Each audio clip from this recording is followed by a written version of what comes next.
Dear students, मैं doctor Mahavir Singh Yadav आज आप लोगों को BSc part third physics paper second nuclear physics का controlled chain reaction and nuclear reactor के बारे में अपना व्याख्यान देने वाला हूँ। पिछले व्याख्यान में मैंने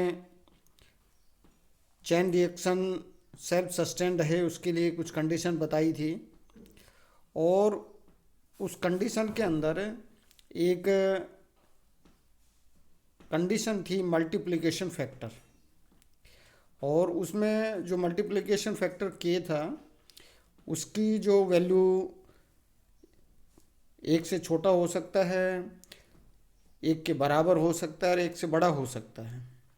तो ऐसी स्थिति के अंदर यदि k इक्वल टू 1 है तो उसको कंट्रोल्ड चेन रिएक्शन के नाम से उसको जानते हैं। तो आज के इस व्याख्यान के अंदर मैं कंट्रोल्ड चेन रिएक्शन के बारे में बताऊंगा। उसके अलावा न्यूक्लियर रिएक्टर्स के जो डिफरेंट पार्ट्स हैं उनके बारे में बताने वाला हूं, जिसके अंदर मुख्य रूप से न्यूक्लियर रिएक्टर का 5 भाग होते हैं। तो उनके अंदर पहला जो मिसाइल मटेरियल और फिसाइल मटेरियल और फ्यूल, या जिसको विखंडनीय पदार्थ या ईंधन के नाम से इसको जानते हैं। दूसरा मॉडरेटर होता है जिसको हिंदी के अंदर उसको मंदक कह दिया जाता है। तीसरा कंट्रोल रोड होता है जिसे हिंदी में नियंत्रक छड़े कहते हैं। चौथा कूलेंट होता है जिसको शीतलक नाम से जानते हैं। और पांचवा शील्ड या जिसको परिरक्षक के नाम से जानते हैं। लास्ट में ये जो रिएक्टर होता है इसकी कार्यविधि क्या होती है, कैसे काम करता है, उसके बारे में मैं जानकारी देने वाला हूँ। तो सबसे पहले मैं कंट्रोल चेन रिएक्शन क्या है इसके बारे में आप लोगों को बता देता हूँ। यदि विखंडन की श्रृंखला अभिक्रिया को इस प्रकार नियंत्रित की जाए कि प्रत्येक विखंडन से उत्पन्न न्यूट्रॉनों में से केवल एक ही न्यूट्रॉन विखंडन के लिए उपलब्ध हो और शेष न्यूट्रॉनों का अवशोषण हो जाए, तो इस स्थिति में गुणन कारक multiplication factor k equal to 1 हो जाता है तथा श्रृंखला अभिक्रिया में विखंडन की दर नियंत्रित हो जाती है। इस प्रकार की अभिक्रिया को नियंत्रित श्रृंखला अभिक्रिया कहते हैं। इसमें मुक्त ऊर्जा ऊष्मा के रूप में को भी किसी शीतलक के द्वारा नियंत्रित रखा जाता है जिससे विस्फोट न हो सके। इस प्रकार प्राप्त ऊष्मीय ऊर्जा का उपयोग साधारणतया विद्युत उत्पादन के लिए किया जाता है। स्वपोषी नियंत्रित श्रृंखला अभिक्रिया का निष्पादन करने के लिए प्रयुक्त समायोजन व्यवस्था न्यूक्लियर रिएक्टर कहलाती है। तो अब मैं न्यूक्लियर रिएक्टर का जो रेखा चित्र है मैं उसको आप लोगों के सामने रखता हूँ और इसकी जो डिफरेंट पार्ट्स हैं मैं उनके ऊपर मैं चर्चा करता हूँ। तो यहाँ देखिए, जैसे इसके अंदर इस रिएक्टर के जो पहला इसके अंदर विखंडनीय पदार्थ या जो ईंधन होता है जिसको फिसाइल मटेरियल और फ्यूल कहा जाता है, ये रिएक्टर का सबसे प्रमुख भाग है। रिएक्टर ईंधन के रूप में विखंडनीय पदार्थ जैसे यूरेनियम 235 को छड़ों के रूप में एल्यूमिनियम के पात्रों में बंद ग्रेफाइट या भारी पानी के बीच में रखा जाता है। जैसा कि इसके अंदर कुछ दूरी पर रखा जाता है, जैसे इसके अंदर ये रखा गया है। यहाँ ये यूरेनियम की छड़ें जैसे एल्यूमिनियम के पात्र के अंदर इनको रख दिया गया है। यहाँ ये जो दिख रहे हैं बीच में एक निश्चित डिफरेंस के ऊपर इनको रख दिया जाता है, जिनके बीच में भारी जल या जो कंट्रोल रोड होती हैं वो इसके मध्य में स्थित होती हैं, ताकि विखंडन से उत्पन्न न्यूट्रॉन ग्रेफाइट या भारी पानी में से होकर दूसरी छड़ तक पहुँचे। रिएक्टर के मध्य भाग को क्रोड कहते हैं। इस क्रोड में ही न्यूट्रॉन कणों द्वारा नाभिकों का विखंडन नियंत्रित श्रृंखला अभिक्रिया के रूप में होता रहता है। यह क्रिया लगातार चलती रहती है जब तक कि क्रोड में विखंडनशील पदार्थ की पर्याप्त मात्रा उपस्थित रहती है। वास्तव में ये विखंडन क्रिया ही रिएक्टर से प्राप्त होने वाली ऊर्जा का स्रोत है।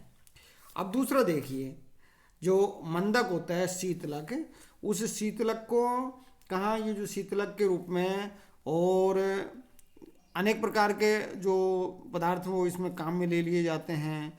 ये इसके अंदर बेरिलियम ऑक्साइड काम में ले सकते हैं, यहाँ इसके लिए हैवी वाटर को भी काम में लिया जा सकता है।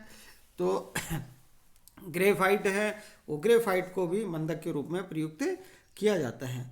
मंदक का काम क्या रहता है? न्यूट्रॉन के वेग को कम करना होता है, क्योंकि इसकी जो विखंडन से उत्पन्न न्यूट्रॉन की ऊर्जा काफ़ी अधिक होती है, इसलिए न्यूट्रॉनों का वेग अधिक होने के कारण उनकी क्रिया में भाग न लेने की दर अधिक हो सकती है। इसलिए उसको यूरेनियम 235 द्वारा प्रग्रहण के लिए उसको उसकी ऊर्जा को कम करना रहेगा।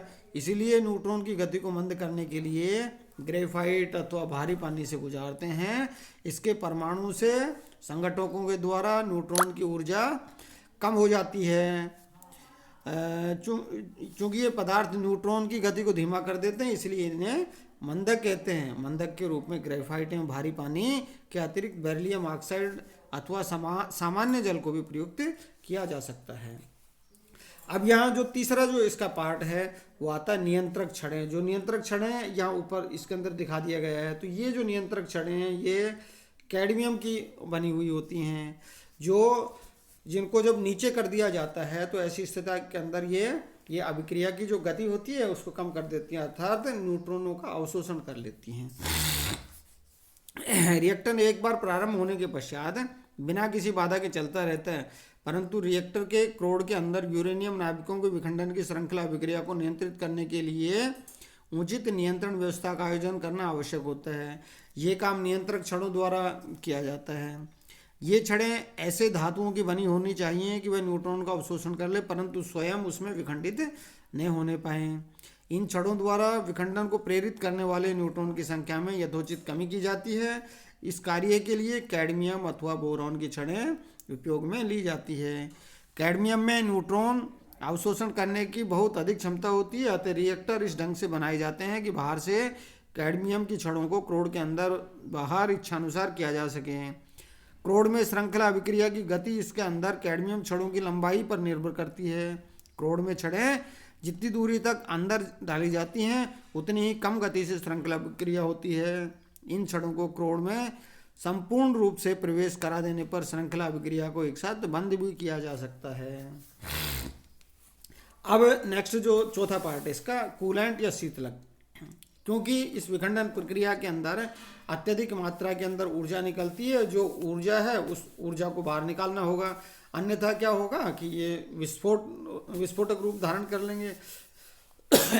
उस ऊर्जा को बाहर निकालने के लिए जिस युक्ति का जिस पदार्थ का काम में लिया जाता है उसको शीतलक नाम दे दिया जाता है। शीतलक के रूप में कार्बन डाइऑक्साइड हो सकता है, हीलियम हो सकती है, लिक्विड जल हो सकता है, द्रव सोडियम हो सकता है।